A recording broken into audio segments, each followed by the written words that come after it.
ஆமே. பரிசுத்தம் உள்ளவர் இன்னும் பரிசுத்தமாக வேண்டும். நீதி செய்கிறவனை இன்னும் நீதி செய். இன்னும் கர்த்தருக்காக ஏதாவது ஒன்றை நான் செய்து கொண்டே இருக்கணும். நீங்கள் நானும் கர்த்தருக்காக இன்னும்.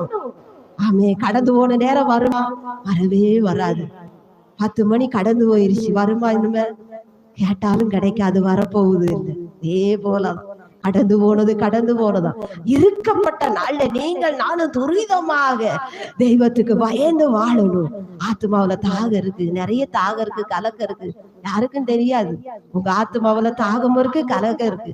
அந்த தாகத்தை நிறைவேற்ற போகிறான். என்ன தாகத்தை உங்க ஐயோ அது சரியாகணுமே, இது சரியாகணுமே, நம்மளால சரிப்படுத்த முடியாது. ஆனா அந்த தாகத்தை தீர்க்கிறவர் ஏசப்பா ஒருவர் தான். ஆத்மா தாகத்தை பாக்குறா. ஆமே. நீங்க எவ்வளவு ஆண்டவரை துதிக்கிறீர்களோ, ஆராதிக்க கர்த்தருக்காக செயல்பட விரும்பீர்களோ, அவ்வளவுக்கு அவ்வளவு உங்க தாகத்தை கர்த்தர் தீர்க்க போகிறார். ஆமே. நாளை